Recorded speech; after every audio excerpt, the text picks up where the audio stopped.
Sente-se, por favor, amado irmão. Abra sua Bíblia no livro de 1 Pedro. Nós estamos nessa série de mensagens sobre as perspectivas cristãs do sofrimento. Como os cristãos enxergam o sofrimento, como os cristãos passam por lutas, crises, doenças, muitas vezes injustiças. O que nós fazemos? Quais as respostas que damos? Como nos comportamos diante de tudo isso?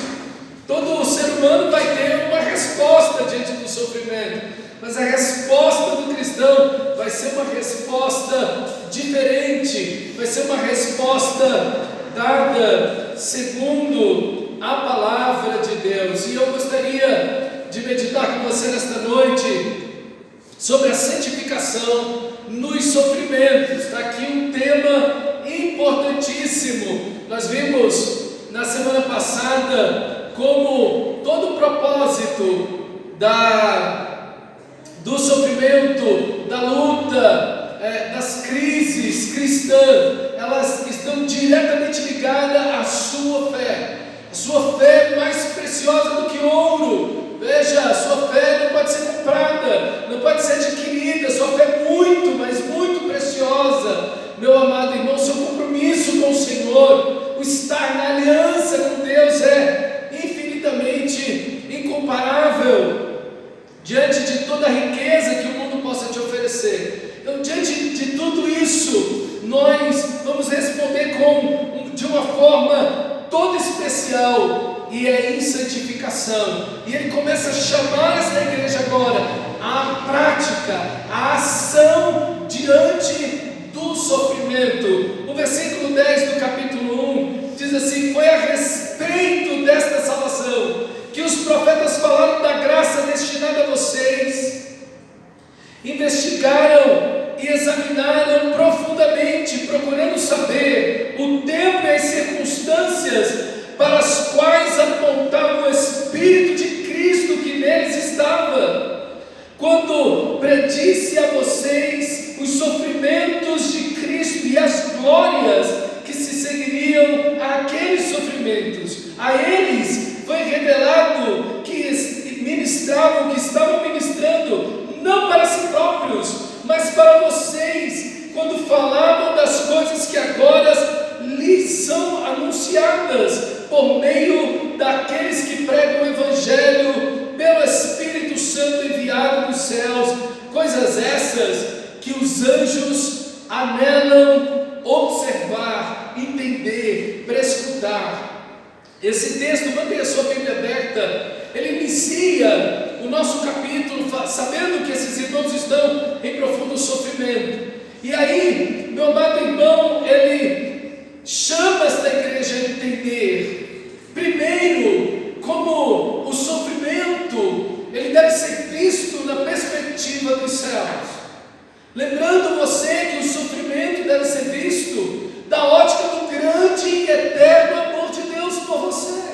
Esse Deus que te escolheu, como diz o capítulo 1, versículo 1, versículo 2, Ele te elegeu, Ele te escolheu desde antes da fundação do mundo. Esse Deus maravilhoso que tem uma herança eterna, que não pode ser roubada, destruída, como os tesouros do mundo que podem enferrujar e serem consumidos. Esse Deus maravilhoso que nesse amor te deu essa herança e também te deu a sua graça, a sua misericórdia, o sangue de Jesus, o perdão dos seus pecados. Então Ele coloca na sua mente, Ele estrutura na sua mente como você vai pensar. Ele atinge primeiramente a sua mente sobre o sofrimento, porque durante o sofrimento, se algo que acontece conosco é que ficamos, na maioria das vezes, perturbados, não sabemos o que fazer, para onde ir, como agir, não sabemos onde está a porta de saída, não entendemos muitas vezes os motivos pelos quais estamos sofrendo, e ficamos confusos, e começamos a nos voltar muitas vezes contra o próprio Deus, porque Deus está deixando algo assim acontecer na minha vida. Temos uma baixa reflexão em meio ao sofrimento. Então meus irmãos, a primeira coisa que Pedro faz é iluminar a sua mente, é trazer a sua mente à luz da palavra de Deus. Ele quer que você enxergue o sofrimento a partir do grande amor de Deus, esse Deus que te amou, esse Deus que te salvou, esse Deus que tem uma herança guardada para você, esse Deus que está te guardando até você atravessar o rio da vida, esse Deus maravilhoso que tem trabalhado nessa obra de redenção, e aquele que começou a boa obra não vai deixá-la pela metade. Nunca, jamais se dirá que Deus começou a salvar alguém e não pode fazer o resto, porque as Escrituras dizem que quando Deus age, ninguém pode impedir. Não tem ninguém que se pare diante de Deus e diga: aqui você não faz essa obra, aqui você não pode pôr a mão, aqui você não ultrapassa essa barreira. Não. Deus faz tudo quanto lhe apraz, diz o Salmo 115. O nosso Deus, Ele age, e é nessa perspectiva que você deve estar no sofrimento, e Ele alarga um pouco mais, porque Ele vai falar que os profetas estavam falando do sofrimento de Cristo, e esse sofrimento de Cristo foi um sofrimento por mim e por você, foi um sofrimento na cruz. Mas quando Ele fala os profetas, nós estamos falando, irmãos, de 4.000 anos atrás, ainda mais de 4.000 anos atrás. Veja, quando nós estamos no meio da angústia, do problema, o que nós pensamos? Nós nos voltamos para nós mesmos, pensamos apenas naquele momento, naquela situação que estamos vivendo, e esquecemos de todo o resto do que Deus está fazendo e da dinâmica que é a salvação. Olha, esse Deus que está construindo essa salvação, como diz o capítulo 1, versículo 20 do seu texto, o Cordeiro de Deus, esse sangue do Cordeiro que foi conhecido antes da criação do mundo. Isso é, Deus, antes de criar o universo, já sabia que daria seu Filho naquela cruz. Meus irmãos, nós olhamos muitas vezes para os nossos problemas e nos limitamos a eles, mas veja os profetas, que foram os homens que mais sofreram no Antigo Testamento. Ninguém sofreu mais que os profetas. Abraão era profeta, Noé foi um pregador da justiça, foi um profeta. Então estamos falando, irmãos, para lá de 5.000 anos. Esses homens vêm contando às gerações os sofrimentos de Cristo, que Deus enviaria o Messias para ajustar, para curar, para libertar esse mundo quebrado e cativo das trevas. E você está nesse fluxo da história de Deus. Você está nessa geração, mas é um fluxo da sua história, da história de Deus. Veja, aqueles homens, diz o nosso texto, sofreram e pregaram, não para eles mesmos. Isaías foi cerrado pelo meio, virado de cabeça para baixo e cerrado pelo meio. Alguns dizem que foi dentro de um tronco oco de árvore.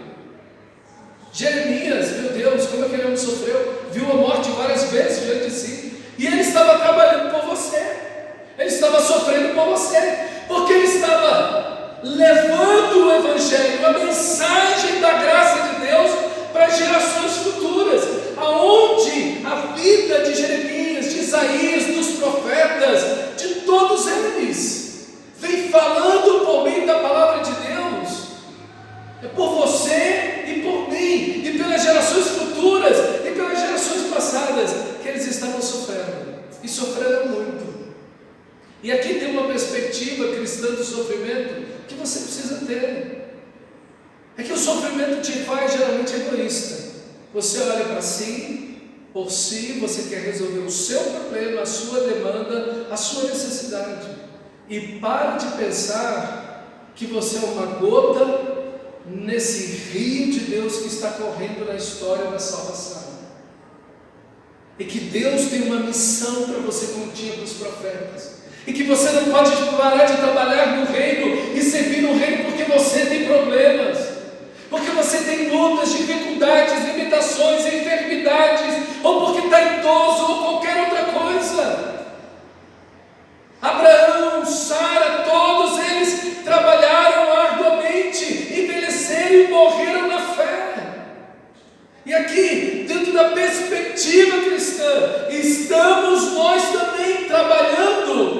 outras gerações, porque anunciamos o Evangelho, pregamos o Evangelho, falamos da graça de Deus para as próximas gerações, para os nossos filhos, netos, parentes, mas para as pessoas da nossa comunidade, para as pessoas do trabalho, da escola, da vizinhança. Estamos dando continuidade à obra que os profetas começaram, a obra que Deus começou, porque a obra é dele, não é nossa. Nós estamos tendo o privilégio de entrar no fluxo da história de Deus e fazer parte dessa obra maravilhosa de anunciar a graça de Deus, os sofrimentos de Cristo Jesus.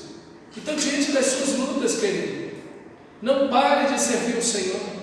Olhe para os profetas, olhe para todos os que vieram antes de você e continue perseverando, continue lutando, continue falando de Cristo Jesus, porque esta é a vontade de Deus para nós, que a obra do Senhor continue avançando, que a obra do Senhor continue indo em direção a todas as pessoas, a todas as nações, para a glória de Deus.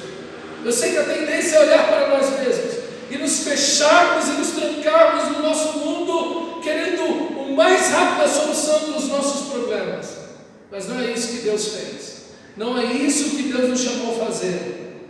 Pelo contrário, os anjos dos céus estão anelando entender cada vez mais a obra da graça. Deus levanta homens sobre a terra, homens e mulheres de fé, comprometidos com Deus, comprometidos com a sua verdade, comprometidos com o Messias, com Cristo, com a salvação, e eles estão agindo sob a graça, o poder, o Espírito de Cristo que neles estava, e eles estão lá servindo ao Senhor.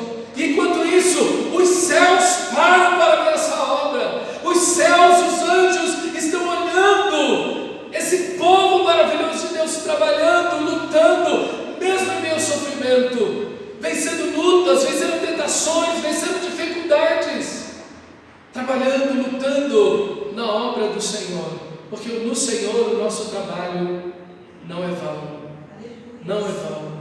Meus irmãos, que ação maravilhosa! Mas veja, ele não simplesmente diz, olha, faz isso, não. Pedro enche a sua cabeça da história da salvação, da eleição, da herança eterna que nós temos, do grande amor de Deus, do sacrifício de Cristo, agora dos profetas. Ele nos inspira, ele enche a nossa alma de segurança. A fé cristã não está alicerçada no nada ou no vazio, não. A fé cristã está alicerçada na história, na palavra, na evidência, nos fatos científicos, históricos, da morte e ressurreição de Jesus, dos profetas, dos escritos que profetizaram centenas de anos antes da morte e da ressurreição de Jesus. Como eles poderiam fazer isso? Como eles poderiam dizer que nasceria um menino e sobre os seus ombros estaria o poder, e que ele morreria na cruz, carregaria sobre si os nossos pecados e que ressuscitaria no terceiro dia? Quem poderia anunciar? Quem poderia criar uma história assim e fazê-la por mais de 5.000 anos seguidos? Vivemos 80, 100 anos. Isso é impossível. É a mão soberana e poderosa. É Deus que está guiando a sua história. Por isso que a história não é sua, a história não é minha. A história é a história de Deus.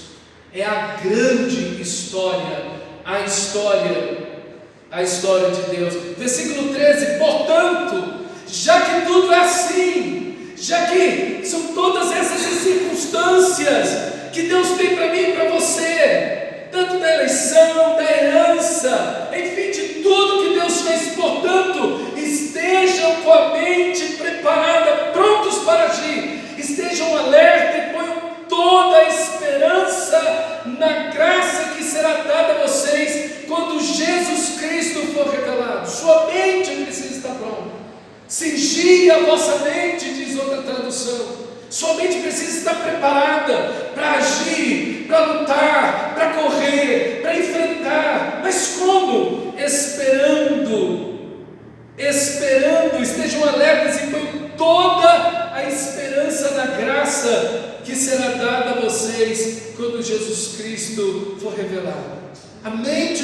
está preparada, ela está alicerçada na graça, no amor, na bondade, na misericórdia, na salvação de Deus. Não importa a luta que você enfrenta, nada poderá nos separar do amor de Deus que está em Cristo Jesus, o nosso Senhor. Lembre, tudo tem a ver com a sua fé. Eu estou nessa situação, eu estou nesse problema, eu estou nessa angústia. Deus está trabalhando na minha fé, Deus está trabalhando no meu caráter. Deus quer imprimir em mim, desenhar em mim, esculpir em mim a imagem preciosa de Cristo Jesus, o meu Senhor. Eu preciso estar com uma mente sóbria, eu não posso perder a perspectiva, e é exatamente o que acontece. Na maioria das vezes nós perdemos a perspectiva cristã no meio do sofrimento e nos envolvemos naquele lamaçal simplesmente do sofrimento e não sabemos o que fazer. Quando a Bíblia diz para você ser sóbrio, sua mente deve estar esclarecida, você tem que estar com a sua mente segura, protegida pela palavra, cheia da garantia e da esperança de que Deus já deu para você a vida eterna em Cristo Jesus, e que você está lutando, e que toda luta e todo problema tem a ver com a sua fé em Cristo. O diabo, ele está de alguma forma lutando contra você, e Deus está tomando isso para fazer o que fez com Jó. Antes eu te conheci de ouvir falar, agora os meus olhos te veem. Isso é, a fé desse homem é muito maior. Eu consigo ouvir o diabo dizendo: devolvam para ele os seus bens, devolvam para ele os seus filhos, devolvam o seu gado, devolvam a sua casa, a sua terra. Porque eu pensei que ele ia blasfemar de Deus, e agora ele conhece mais a Deus, ele ama mais a Deus, ele serve mais a Deus, ele é mais santo, ele tem um conhecimento mais intenso e profundo de Deus. E era tudo que eu não queria. O que eu queria era atingir a fé dele, destruir a fé dele. Mas agora ele ama mais a Deus. Devolvam tudo que eu tirei dele. Ele estava melhor antes. Ele estava melhor antes. Só que na perspectiva de Deus, depois do sofrimento, já está infinitamente melhor. E é isso que tem que acontecer comigo e com você. É que depois do sofrimento, como o texto sagrado diz, ainda que você tem que passar por várias provações, de todas as formas e cores, e você seja entristecido e entre em luto por causa disso, e a Bíblia não desconsidera o seu sofrimento, ela te chama a olhar todo o sofrimento sob a luz da glória de Deus, sob a luz da cruz de Cristo Jesus. A Bíblia não nos tira, a Bíblia não é essa psicologia positiva, não, tudo vai passar, olha, tudo vai dar certo. No final, olha, pensamento positivo, pensa positivo que dá certo. Cuidado com essas palavras, as palavras têm poder. Olha, para de falar isso, bate na madeira aí, olha. Não, a Bíblia não trabalha com isso. Isso é só superstição, isso não tem poder algum. A Bíblia coloca seus pés no chão, seus olhos nos céus, sua mente em Cristo, e você caminha nesta vida para a glória de Deus, enfrentando as lutas, as dores, os sofrimentos, esperando, pondo toda a sua esperança na graça, no amor de Deus, que será pleno na segunda vida. Versículo 14: como filhos da obediência, não se deixa moldar pelos maus desejos de outrora, quando viviam na ignorância. Deixa eu dizer uma coisa para você: os desejos malignos, os desejos maus, as paixões moldam você. As paixões moldam o seu caráter, as paixões moldam a sua personalidade, as paixões moldam o seu temperamento, as paixões moldam a sua atitude, a sua forma de pensar, as suas ações e reações. As paixões moldam você. Assim também a obediência. A obediência molda você à imagem de Cristo. Além das lutas externas, veja, Pedro ainda está dentro do seu coração. Ele está falando das paixões que estão no seu coração. Pedro ainda não saiu para a ação do cristão. Ele está falando do cristão de dentro, dos olhos para dentro. Esses maus desejos,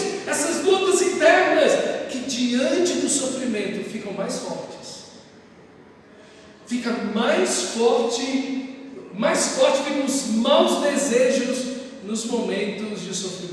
A amargura se torna mais forte, a cobiça, a inveja, tudo se torna mais forte no sofrimento. A raiva, a mágoa, tudo toma forças maiores no sofrimento e acabam moldando você, deformando você. E quanto mais ignorante você está, a ignorante aqui no grego aqui é a ideia de alguém que está longe do conhecimento de Deus. Por isso está de ignorância. Quanto mais longe de Deus, quanto mais longe da palavra, quanto mais longe da presença de Deus você está, mais você estará moldado, guiado e orientado pelos maus desejos do seu coração. E os maus desejos do seu coração vão acabar com você. Citei há umas semanas atrás um ateu aqui, que ele disse: os teus ídolos vão comer você vivo. Os seus maus desejos, as suas paixões, as suas inclinações vão comer você vivo. Um ateu dizendo isso. Eles são ídolos que vão devorar você vivo.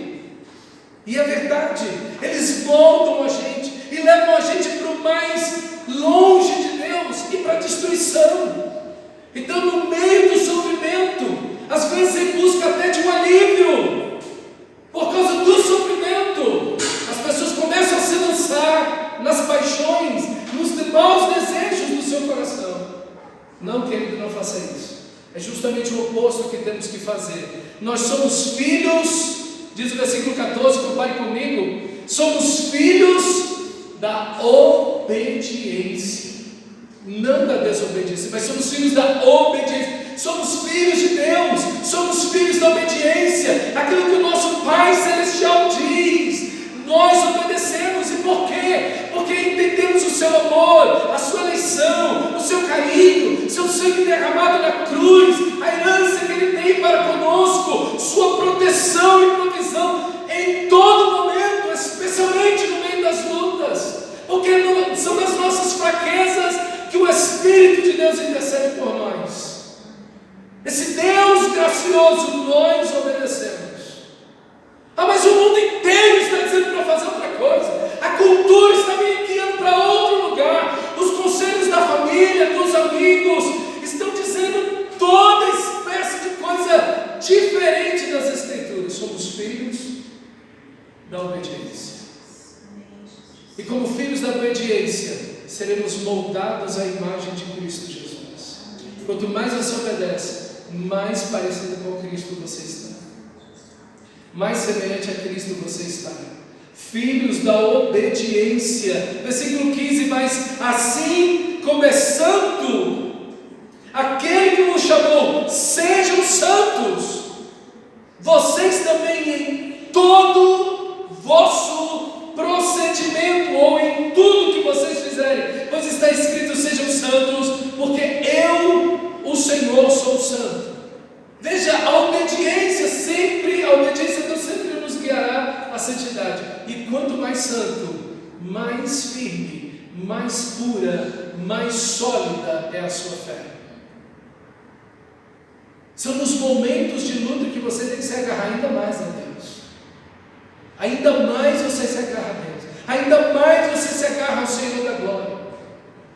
E quanto mais você se agarra a Deus e mais obedece, mais você vai parecer com o Senhor. Aquele que nos chamou é santo.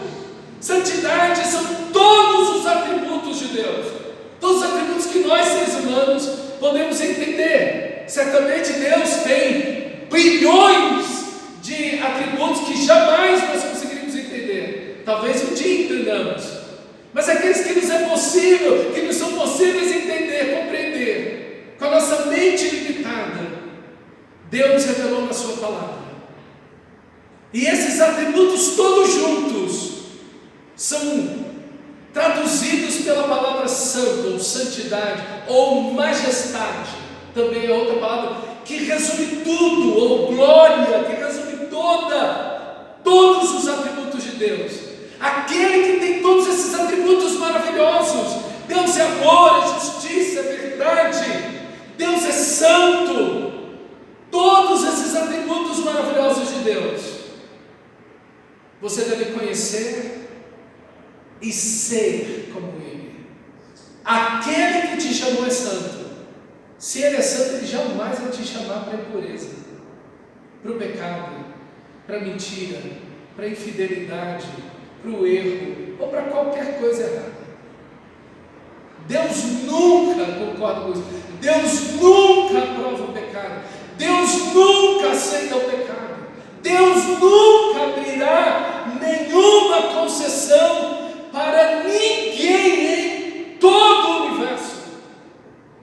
Ninguém. Não importa o sofrimento, a dor, a luta, a situação, a circunstância, Deus não vai deixar de ser Deus por mim e por você. Não é Deus que se amolda a nós, somos nós que devemos nos amoldar a Cristo Jesus.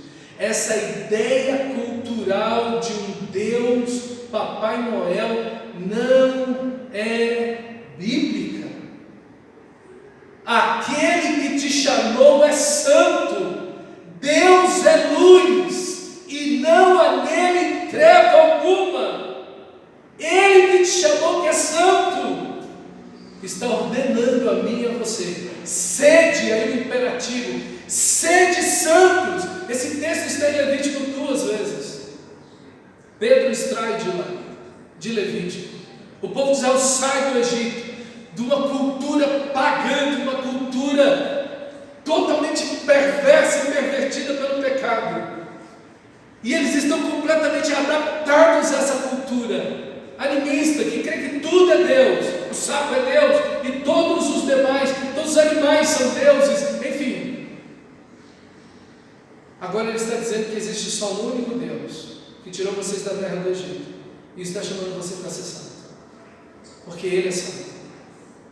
Quantos querem ter um relacionamento intenso com Deus? Amém. Só em santidade, querido. Porque sem santificação, ninguém. E não tem exceções.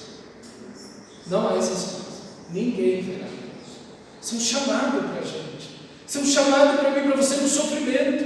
E o sofrimento quebra o nosso orgulho. Bendito seja Deus por isso. Porque o orgulho, meu amado irmão, o nosso orgulho, Deus beija o humilde, diz as Escrituras, mas Ele resiste ao soberbo. Deus resiste ao soberbo. O soberbo não pode se chegar a Deus. E a tribulação, o sofrimento quebra o nosso orgulho. Louvado seja Deus, porque o nosso coração quebrado, aí podemos receber o beijo santo do nosso Pai Celestial. Podemos nos aproximar de Deus, porque aí nós vemos que não somos tudo o que achávamos que era, que não podemos tudo. Bendito seja o sofrimento que quebra o nosso orgulho, e isso nos faz buscar mais intensamente a Deus. Não que Deus queira o sofrimento em primeira mão, mas Ele usa esse sofrimento de forma a quebrar o nosso coração, a raiz do pecado, que é o orgulho, para nos aproximarmos mais dele. Mas o sofrimento nem sempre quebra esse orgulho. Geralmente quem sofre fica mais duro, mais orgulhoso, mais engessado, mais empedernido, mais voltado para si mesmo. Eu passei pelo sofrimento, eu venci, acabou. E aí, como é que quebra alguma coisa? Meu amado irmão, que você possa fazer como Pedro, humilhar-se debaixo da poderosa mão de Deus, que você possa quebrantar o seu coração. Toda vez que você vê um rastro de orgulho no seu coração, Deus tem misericórdia de mim. Irmão, aprenda a odiar o orgulho. O orgulho foi o primeiro pecado de Satanás. Paulo vai dizer isso, que não se deve instituir um pastor, alguém novo convertido, sem experiência, sem maturidade, para que ele não se ensoberbeça e incorra na condenação do diabo. A condenação do diabo, o pecado do diabo foi o orgulho, e ele está aí no meu e no seu coração.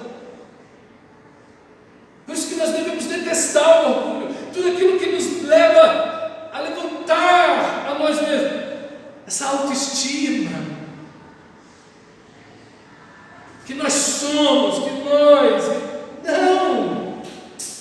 Veja a Bíblia, como a Bíblia nos coloca numa situação onde nós precisamos do Senhor, onde nos humilhamos diante dEle.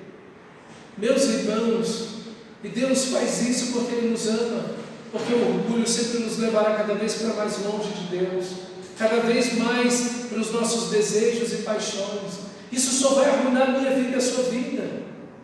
Por isso que Ele vem também com as tribulações, e vem para provar o nosso coração, fortalecer a nossa fé, e usa as circunstâncias da vida também como esse ponto, como esse gancho, para nos levar para mais perto dEle, para uma vida de mais profunda santidade. Nas tribulações ou fora dela, aquele que nos chamou é santo. Sejam santos em tudo o que vocês fizerem, em tudo, não na maior parte, não em algumas coisas, mas sejam santos em tudo o que vocês fizerem. Está faltando santidade em alguma área da sua vida? É hora de você olhar e dizer: Deus, eu preciso ser santo em tudo. Santo no meu caráter, santo no meu temperamento, santo na minha personalidade, santo nas minhas palavras, santo nas minhas atitudes, nas minhas ações. Santo, santo. Meu irmão, as pessoas geralmente hoje em dia têm chamado isso de um legalismo. Ah, você é legalista, você só quer ser um santão. Não. O cristão verdadeiro, ele almeja a santidade porque ele almeja mais de Deus. Quanto mais santo você vive, quanto mais obediência você tem, em mais santidade profunda você vive, mais parecido com Cristo você estará. Mais amor a Deus você terá. Mas quanto mais envolvido no pecado, quanto mais envolvido nas trevas, menos você desejará a Deus em sua vida. Versículo 17: uma vez que vocês chamam Pai aquele que julga imparcialmente as obras de cada um, portem-se com temor durante a peregrinação terrena de vocês. Temor aqui é a obediência.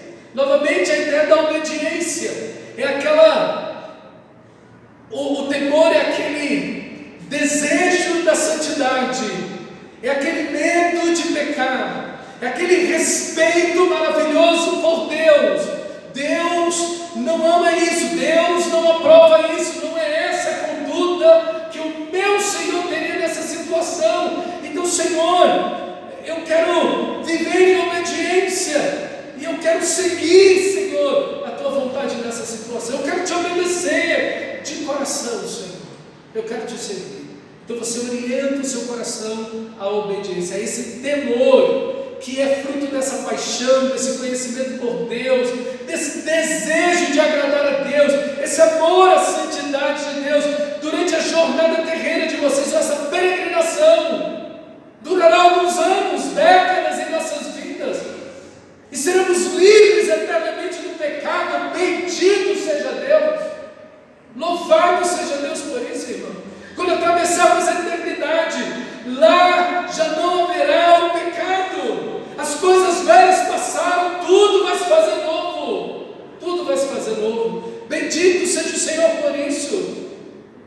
Pois, versículo 13: vocês sabem que não foi por meio de coisas perecíveis como prata ou ouro que vocês foram redimidos ou nasceram de novo da sua maneira vazia de viver, transmitida por seus antepassados, mas pelo precioso sangue de Jesus, como de um cordeiro sem mancha e sem defeito, conhecido antes da criação do mundo, revelado nestes últimos tempos em favor de vocês. Por meio dele, vocês creem em Deus, que o ressuscitou dentre os mortos e o glorificou, de modo que a fé e a esperança de vocês estão em Deus. Essa velha vida vazia. Não dá para não lembrar aqui de Salomão. Salomão serviu a Deus, Deus o abençoou, o enriqueceu. e deu a ele muita sabedoria, muita inteligência. E ele se perdeu no meio dos seus prazeres, não porque estava sofrendo, mas porque se lançou, ele diz: eu não me neguei a nenhum prazer. E ele se lançou a todos os prazeres possíveis e imagináveis. E ele tinha duas coisas para financiar: o poder, porque ele era o rei, e o dinheiro, porque ele era bilionário. Ele tinha toneladas de ouro. Na época dele, a prata perdeu o valor, de tanto ouro que havia em Israel. E ele se lançou, e ele vai usar essa expressão vaidade, que é justamente essa expressão que vazio, o vento. Já correu atrás do vento? Eu espero que não. Eu espero que você não tenha feito uma doideira dessa. É o que ele fala, ele usa exatamente essa expressão. Se lançar os prazeres, viver sem Deus, é como correr atrás do vento. E ele termina o seu livro depois de argumentar tudo. É um livro excelente para as universidades, porque é um livro que toca o ateísmo, que toca o agnosticismo, o materialismo, um livro extraordinário para as mentes intelectuais, um livro poderoso. Eclesiastes. Meus irmãos, ele fala: lembra-te do teu Criador no dia da tua mocidade, porque chegará a sua velhice, você não vai ter força, o gafanhoto será pesado para você, você não vai ter prazer na comida, você não vai ter prazer na bebida, você não vai ter mais prazer nenhum na sua vida, e o que restará é apenas a culpa sobre você. Apenas a culpa vai restar sobre a sua vida, de todos os pecados que você viveu. Que vida é essa? Eu me lancei todos os prazeres por 50, 70, 80 anos da minha vida, e agora na eternidade? Como é que vai ser? Como vai ser isso? Daqui a 1 milhão de anos você vai estar lá, e você só passou 80. E como é que vai ser isso? Louco, essa noite pedirão a sua alma. Para quem será? Disse Jesus na sua parábola. Para aquele homem que tinha ficado muito rico e queria simplesmente: come, alma minha, bebe e dá festa, porque muitos bens tem para muitos anos. E o que ele ouve dos céus é isso: louco, essa noite pedirão a sua alma. Entende, meu irmão? É uma vida vazia. É uma vida vazia. Quando você conhece a Cristo, antes de você conhecer a Cristo, parece que é tudo. Não tem nada melhor, não tem nada mais. É estar na night, é invadir festa, é beber, é fumar, é o sexo livre. Não tem nada melhor na vida. É tudo isso e é só isso. A vida se resume a isso. Se eu trabalho, se eu estudo, qualquer coisa que eu faça para financiar os meus prazeres, as minhas paixões, eu quero me lançar de cabeça. Até o dia que você conhece a Cristo, você vai olhar e dizer: meu Deus, como eu era iludido, como eu era ignorante, como eu estava cego, como eu achava que tudo aquilo era o máximo. Eu já até me vergonho daquilo, Senhor, porque agora eu conheci o teu grande amor. Minha alma está cheia da tua paz, da tua graça, da tua glória, da tua vida. Meu irmão, o cristão verdadeiro, ele não está no Evangelho porque ele é forçado. Percebeu isso? Ele não é forçado por ninguém. O cristão verdadeiro é um homem livre. Ele não vem para a igreja porque ele é forçado. Ele não lê a Bíblia porque ele é forçado. É um amor a Deus. É uma paixão que entrou no seu coração. Deus salvou sua vida. Deus o encontrou no seu amor. Os seus olhos foram abertos para a graça de Cristo, para a cruz de Cristo. A paixão de Deus entrou no seu coração. Seu amor arde por Deus. Seu coração pulsa pelo Senhor. Ele não quer mais nada. Ele não quer mais nada a não ser a Deus, a sua vontade. Se isso não aconteceu, não adianta. Não adianta. A pessoa não vai conseguir. Ela vai tentar, mas o seu coração ama o mundo. Mas o cristão verdadeiro, E essa é a grande diferença do cristão verdadeiro. E um dos grandes indícios do novo nascimento. Ele ama a Deus de todo o seu coração. Ele ama a Deus de todo o seu coração. Ele não está lá, força, polícia, nada. Ele ama a Deus de todo o seu coração. Que coisa extraordinária. Que coisa extraordinária. O que faz um pecador voltar as costas para o mundo? Dizer tudo isso é vazio. E viver daí então para a glória de Deus. Para amar o Senhor, para conhecer o Senhor, para viver em santidade. Que coisa extraordinária, irmão. Não perca a sua fé, ela é mais preciosa, esse sangue derramado é mais precioso do que tudo nesse mundo. Você foi comprado por esse sangue, pela vida de Cristo, o precioso sangue de Jesus. Nada é mais importante e precioso do que Cristo. Ele é dono de tudo, Ele é Senhor de tudo. Tudo que existe é dEle, foi criado por Ele, veio dEle e vai para Ele, é para Ele. Tudo é dEle. E Ele derramou o sangue naquela cruz por você. Sua fé, sua vida é muito preciosa para Deus. Muito preciosa para Deus. Que você veja esse grande amor que te cerca, mesmo no meio das lutas e das tribulações. E eu quero terminar com o versículo 22 em diante. Agora, vocês purificaram a sua vida pela obediência à verdade. A verdade te molda. Vimos no parágrafo anterior. A verdade molda você à imagem de Cristo. Mas a verdade, ela mantém você na pureza do perdão de Cristo. Cristo te perdoou daquela cruz. Agora, como é que eu me mantenho em pureza, em santidade?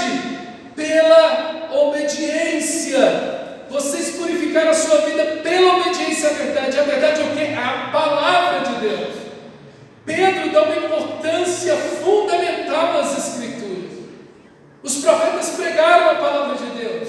Tudo que nós anunciamos no Evangelho de Cristo, tudo que pregamos, está na palavra de Deus no Antigo Testamento. E a doutrina dos apóstolos que está no Novo Testamento, tudo é a palavra de Deus. Vocês purificaram a sua vida pela obediência à verdade, à palavra de Deus, com um objetivo. Qual o objetivo? Amar fraternalmente e sinceramente os irmãos de todo o coração. Qual o objetivo dessa verdade, dessa pureza, dessa santidade? Onde essa santidade se expressa? Nesse amor de todo o coração aos seus irmãos. Eu parei nesse texto. E a pergunta que eu tenho que fazer para mim, que você precisa fazer para você: eu amo de todo o coração e sinceramente todos os irmãos da igreja?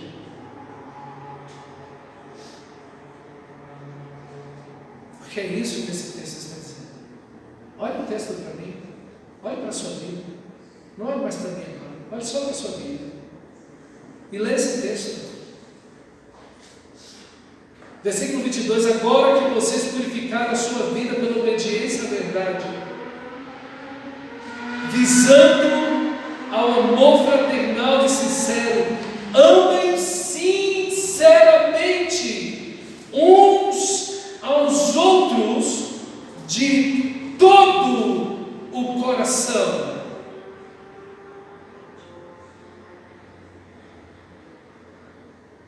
E não põe restrição alguma. Você não tem que pensar em ninguém nesse momento, apenas em você. E responder essa pergunta: você ama, meu irmão, de todo o coração e sinceramente a todos os irmãos desta igreja? Porque eu quero dizer para você que Cristo os ama. Cristo ama cada um aqui. E se Cristo ama cada um aqui, eu tenho que fazer o mesmo. De coração, sinceramente. Se cada um de nós viver isso, que comunidade nós teremos? Que comunidade não será essa? Imagina o impacto de uma comunidade assim no meio de um mundo de trevas. No meio de um mundo de violência, uma comunidade onde todos se amam de todo o coração, sinceramente. Não tem hipocrisia, não tem falsidade, ninguém fala mal de ninguém. Todo mundo ama sinceramente, de todo o coração, a cada irmão. Você ama todos e é amado por todos. Sabe por que Deus quer isso? Porque Deus tem uma família, onde Ele é um Pai, e todos nós somos irmãos. Todos nós somos irmãos. O sofrimento muitas vezes tem o poder de extrair o pior de nós. Quantas coisas você já não disse em sofrimento? Quantas coisas você já não pensou em sofrimento? Quantas atitudes que você olha para trás e diz, meu Deus, o que é que eu fiz naquele momento? O sofrimento tem o poder de tirar o pior de nós. Mas se você se entregar plenamente à graça de Deus, deixar Deus trabalhar no seu coração, e esse fogo que está na tribulação sobre a sua vida, tirar a escória, como diz o nosso texto, do pecado, você não se amoldar às paixões pecaminosas do seu coração, mas como filho da obediência, por amar a Deus e por ser amado por Ele acima de tudo, você se entrega em obediência, confiante ao seu Senhor, em uma vida de santidade. Em meio ao sofrimento, você vai aprender a amar seus irmãos profundamente. Profundamente. Porque eu quero dizer para você que essa é a vontade de Deus. Mas sabe qual é a vontade do diabo? É que você não seja sincero com o seu irmão. A vontade do diabo é que você fale mal do seu irmão.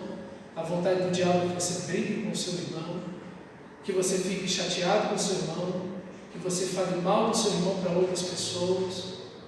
Essa é a vontade do diabo. Mas nós somos filhos da obediência. Que em meio a todo o sofrimento você possa ver como é importante o apoio, a ajuda, a oração da igreja. De uma igreja que não é perfeita, e não existe nenhuma que seja, mas de uma igreja que apoia, que ama, que ora, que ajuda. Todo aquele que se aproxima e chega, eu preciso de ajuda, eu preciso de apoio, eu estou passando uma luta, preciso que vocês me acolham na graça, no nome de Cristo. Meus irmãos, é desse apoio que nós precisamos em meio às tribulações. Não podemos estar sozinhos, nem sempre podemos contar com as nossas famílias, mas você tem uma família eterna aqui. Você vai viver eternamente com esses irmãos em Cristo. Claro que vai ser melhor lá na glória, porque você não vai ter que lidar com os meus defeitos, e nem eu vou ter que lidar com os teus. Bendito seja Deus. Lá vai ser 100%. Mas enquanto aqui estamos, mesmo nessa perfeição, quão bom e agradável é que vivam juntos os irmãos. Ali o Senhor derrama a sua bênção e a vida para sempre. Meus irmãos, que texto maravilhoso, que texto maravilhoso para mim e para você. Feche seus olhos, vamos orar ao Senhor. Olha Deus, nesse momento, você está respirando.